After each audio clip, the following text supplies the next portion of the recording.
Bonjour à tous, soyez les bienvenus sur Cuisine Rapide. J'espère que vous allez bien. Aujourd'hui, la famille, aujourd'hui, je vous ai réalisé, regardez-moi ça, des croques martiens. Oui, des croques martiens, vous avez parfaitement entendu. Recette de ouf, vous allez vraiment être surpris. Alors, si vous venez tout juste d'arriver sur la chaîne Cuisine Rapide et que vous n'êtes pas encore abonné, je vous invite à le faire en cliquant sur le petit bouton qui vous attend juste en bas de la vidéo. C'est marqué en rouge s'abonner, cliquez dessus, c'est entièrement gratuit et en plus, vous allez apprendre énormément de choses. On part en cuisine, c'est parti. Alors, très simple. On met ici dans la poêle un petit peu d'huile et ensuite on vient mettre... Alors ici j'ai du céleri rave, je vous montrerai tout à l'heure ce que c'est du céleri rave. Vous pouvez prendre du céleri branche si vous voulez.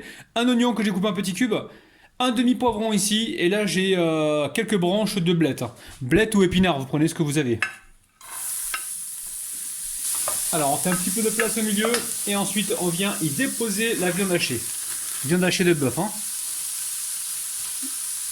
Allez. On n'oublie pas de saler, donc un petit peu de sel. On va également poivrer. Alors on monte un petit peu le feu, donc on est sur un petit feu moyen. Et on va cuire donc notre préparation.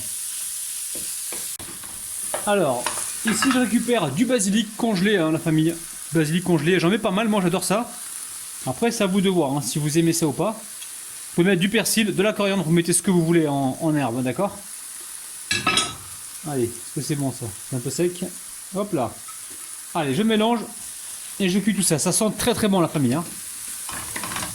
Allez, on va pouvoir rajouter le coulis de tomate. Je dois avoir, enfin la tomate concassée, je dois avoir ici à peu près, allez, 20 centilitres.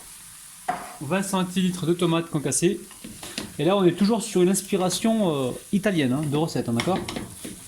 Basilic, la tomate, ça sent très très très bon. Hein.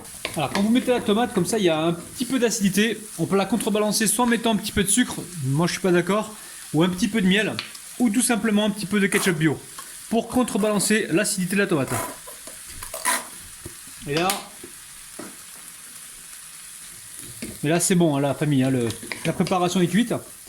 Assurez-vous que ce soit bien assaisonné. Et ensuite on va pouvoir donc passer à la suite de la recette les amis. Allez, on va réaliser une béchamel express. Donc là j'ai 300 g de lait, 30 g de farine et 30 g de beurre fondu. Évidemment on mettra un petit peu de sel.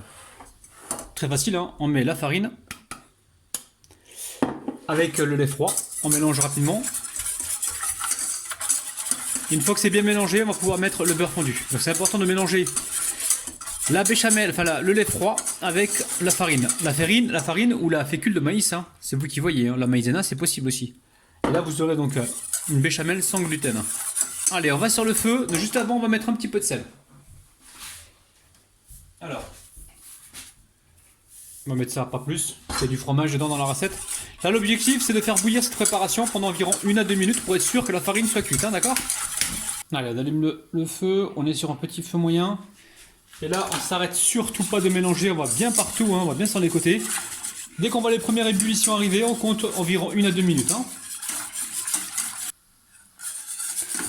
Alors là, on voit que ça commence à épaissir, donc on reste bien vigilant, on va bien sur les côtés. On baisse le feu si besoin, il n'y a pas de problème. Hein. On baisse un peu le feu, on regarde. On voit les premières bulles arriver, vous les voyez, là, il faut compter environ 1 à 2 minutes. Surtout, on ne s'arrête pas de mélanger. Encore une fois, on va bien sur les côtés. Alors ça y est, ma béchamel est prête, elle est nickel. Donc tout à l'heure je vous avais montré du céleri rave coupé en petits cubes. Donc c'est ça le céleri rave les amis. Hein. Après vous avez le céleri branche qui vient ici, c'est le vert, le truc vert que l'on retrouve souvent au marché.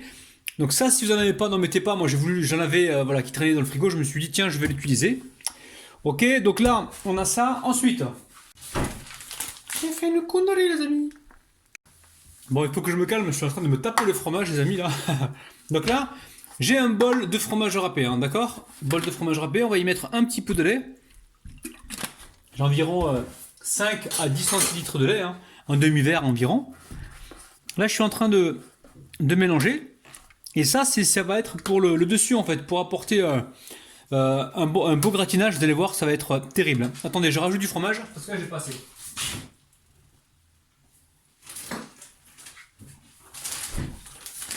Rajouter un petit peu, donc c'est quoi que j'ai? C'est de l'emmental français que j'ai. Donc là, je prends de l'emmental. Si jamais vous avez de la mozzarella râpée, les amis, mozzarella râpée, il n'y a pas besoin de mettre de lait dedans, parce que la mozzarella, elle est suffisamment grasse comme ça. Donc là, on fait tremper le fromage dans le lait. Comme ça va éviter que le fromage ne sèche lui pendant la cuisson au four. Alors, très simple ici, je récupère du pain de mie. Alors, pain de mie, hop là. Pain de mie, pain de mie. Alors, je prends ici du pain de mie, donc je vais essuyer mon plan de travail. Il y avait quelques gouttes d'eau. Hop. Alors, je dépose ici mon pain de mie. Pas la peine d'enlever la croûte, hein, il n'y a vraiment pas besoin. Donc là, qu'est-ce qu'on fait la famille? Qu'est-ce qu'on fait? Alors, je récupère ma béchamel. Alors, si vous voulez pas faire la béchamel, la famille, écoutez-moi bien.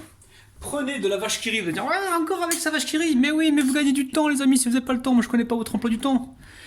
Donc là, je prends un petit peu de béchamel, j'en mets un petit peu en haut, un petit peu en bas. Alors essayez de gérer pour faire tous vos trucs avec ça. Donc il n'y a pas forcément besoin d'en mettre trop, hein. Je suis en train de voir si j'ai pas un couteau qui traîne par là. Ouais, j'ai un petit couteau. Je pense que ça va être beaucoup plus facile pour étaler. Allez, on étale comme ceci. Donc là, j'ai mis mon four à préchauffer, hein. Donc assez fort, peut-être à 190 degrés, voire 200 degrés ou 180 degrés, je sais pas. Je vais surveiller et ajuster donc la température en fonction de ce qui se passe au four, hein. Alors vous voyez, quand vous en avez de trop, vous le remettez tout de suite dans la casserole, hein. Là, on va avoir un pain bien gourmand, vous allez voir. Alors, ensuite, très simple, je récupère ma petite fourchette. On va se rapprocher pour bien voir. Et là, on va mettre du bœuf. Bœuf haché avec des légumes, hein, les amis. Si vos enfants ne mangent pas de légumes, je peux vous assurer que cette recette, ils vont la kiffer, hein. Voilà, en fait, on est en train de faire un croque-monsieur original. Au lieu de mettre du jambon, jambon de poulet, hein, généralement, c'est ce que je mettais moi. Au lieu de mettre du jambon de poulet ou jambon de ce que vous voulez avec du fromage, dans ce cas-là, vous mettez du bœuf préparé comme ça et jouez avec les herbes et les épices. Moi, j'ai mis du basilic. Je peux vous garantir que c'est une tuerie, ça, le basilic, j'adore. Donc là, on étale, on prend le temps, la famille, hein. On prend le temps, on va faire plaisir à notre famille, à nos amis, à nos invités, à nos convives. Je sais pas qui va manger chez vous, mais là, c'est un truc de ouf. Regardez-moi ça.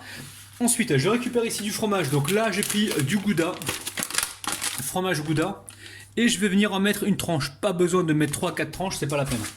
Je recouvre avec... je l'ai mis dans le mauvais sens, vous avez vu là? Non, voilà. Donc normalement, ouais, bah, c'est pas grave. De toute façon, c'est carré. Hop là. Je recouvre comme ceci, vous avez vu? Et ensuite, par-dessus, ici, je viens y mettre le fromage que j'ai humidifié avec le lait. Donc là, le but du jeu, c'est pas de mettre le lait, hein, c'est de mettre juste le fromage comme ceci. Vous le récupérez comme ça et vous étalez comme ça finement.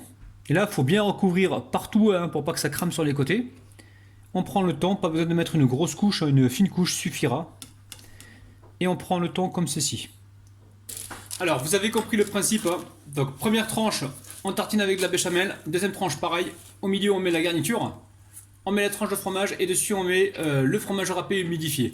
Donc, je vais répéter la même opération pour le restant des croque-monsieur et on se retrouve donc tout de suite. En même temps, pensez à préchauffer votre four, hein. Allez, ma première plaque est prête. Je mets ça au four et on se retrouve donc tout à l'heure. La famille, regardez, au bout de 15 minutes, hein, 15 minutes à 200 degrés, hein, faut surveiller, hein.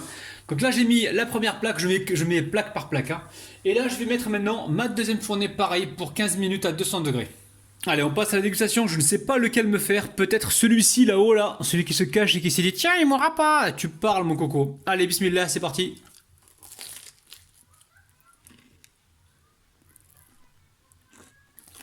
La famille, c'est incroyable. On a du verre. Les Martiens, ils vont être contents là, avec le verre qu'on a dedans. C'est gravissime. C'est super bon, hein. Allez. La famille, refaites la recette. Vous allez vraiment être surpris. Prenez soin de vous. Bye bye.